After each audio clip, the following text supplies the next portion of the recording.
Maze Madness version 1 is out. The game is done, excluding bug fixes and all that, which is pretty neat. So I'm going to basically describe how it came to be, any memorable moments, etc.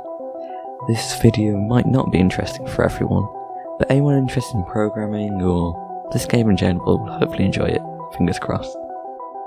Maze Madness was actually first created and developed by my dad on the BBC microcomputer back in the 80s. It hardly resembled this game apart from, well, the name and the basic idea. 4 players, rather than 2 in the modern version, battle to get to the exit off the one-screen maze. Because it was so simple, the mazes weren't always able to be solved, which is interesting game design to say the least. Anyway, that's how the idea came to be. We were talking one day and he was like, "Why don't you try to recreate an old game I made?" But it wasn't so simple. At this point I'd been making games for around 5 or 6 months, so quite a while ago. I knew the basics, and sooner or later I had a version more similar to my dad's old game. It worked, and was actually quite fun, to be honest. Granted, not as fun as the modern one, but still, it's enjoyable. So, if I get it up here is the latest version of the old version. You confused yet? Haven't seen this in ages. Actually, that's a lie, I saw this while writing this. Even wrote the "that's a lie" part. Well, the sprites are from some game art website, and as you can see it barely resembles the modern Maze Madness, but hey, it all works, sort of. The menu I remember is by Sean Spalding from his really old platform series, I think. While the modern Maze Madness is coded in Gamemaker Studio 2. That version of Gamemaker wasn't actually publicly available yet, so it's good old 1.4 for this one. Apart from that, the power-ups are potions, and there's invisible levels. It's quite bad game design now that I look at it again.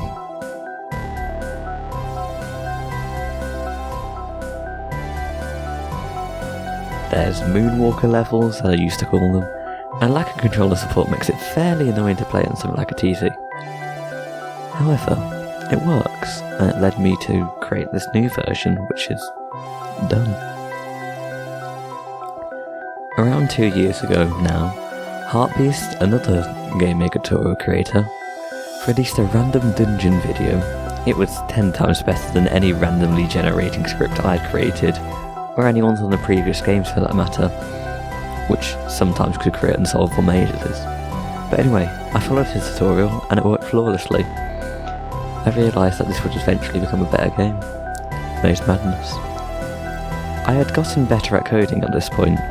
However, after I followed the tutorial, I stopped working on the project. It's actually a quite common theme for me, in which I'd create many projects and then work on them spontaneously. Thankfully, I've stopped doing that, for the most part. Otherwise this game would still be unfinished. After a short hiatus, with me creating a few demos of games, nothing notable, I went back to this. I was determined to recreate Maze Madness in all its random glory. And, well yeah, I started working on it. The first 4 power-ups, speed, freeze, switch and teleport were added, as well as a split screen from Gamemaker's demo project, which helped immensely. After that, I stopped again. Coming back to the project, I added a few more power-ups. I'm not quite sure which ones, to be perfectly honest, but they were added. Enemies were also introduced using Gamemaker's built-in pathfinding AI, which I honestly don't know how it works, but hey, it works. This stop-start cycle continued on for a bit until around Christmas 2019. I told myself I wanted to finish this game around April, and I knew I could do it, as a few months before I'd cleaned up a lot of the code myself, making it overall easy to work on. The first thing I set out to do was pixel perfect scaling. This made the game look around 242.7 times better. You see, when scaling up a 3D or vector-based game, the graphics don't get pixelated. Sure, in 3D the textures might, but vector-based graphics do not. So for example, I have the circle here, it's 15 by 15 pixels. Let's say I wanted to scale it up. Well, it would have to be a multiple of 15, as this means there'll be no bad interpretation of the pixels. Otherwise, if we scale it up to say 20 by 20, you get this odd looking circle. So pixel perfect scaling solves all that for the whole game, meaning that we get this nice looking, perfectly scaled game for every 16 by 9 monitor size.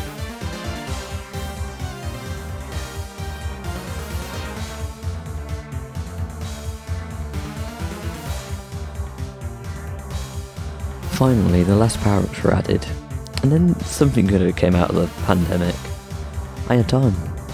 I just started to work on the game, finish everything. I've been writing music all throughout development.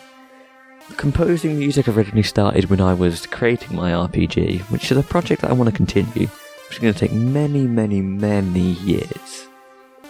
Anyway, back on track. I added more music, polished everything, and then there was one final day. I was playing some quality multiplayer games on a voice call, talking about my games, and I was like, you know, I could finish Maze Madness today. So then I finished it that day. Added 4 new themes, dust particles, added more polish to the game, and it was all done. That's the story. Now I'm going to head into more of the specifics, so I've got the project here in Gamemaker Studio 2. And we'll just have a look at some interesting things. First of all, the menu for Maze Madness was originally designed by Friendly Cosmonaut, so I'll leave her link in the description. I've modified it a hell of a lot, however she's an amazing programmer and tutorial maker, so remember to check her out in the description below. The purple dungeon tile set and the characters, minus the colours of them, were made by Heartbeat, so thanks to them again. The other tile sets, apart from the cloud one, were originally made by Kenny. They make fantastic, free-to-use game sprites and models. So if you're looking for some, go check their website, which is also linked in the description. I took his RPG and Urban RPG packs, upscaled them to 32 by 32, smoothed out the pixels manually. Then I made the tile set, and I'm all done. The cloud theme, I can't actually remember who made it.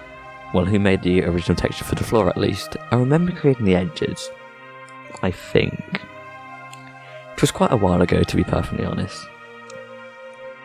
The pixel perfect scaling system was made by Pixelated Pope, so I'll leave his link in the description as well. Well, that's about it, so thanks for sticking around for this video, and again check out my itch.io for the game. I'll also be posting devlogs semi-regularly on Wednesday, so keep an eye out for those. The next project will probably be the Rope Swing game, so I hope you enjoy looking at the devlogs for that. With that out of the way, thanks to everyone who enjoyed my stuff, the music and the gaming stuff. Bye.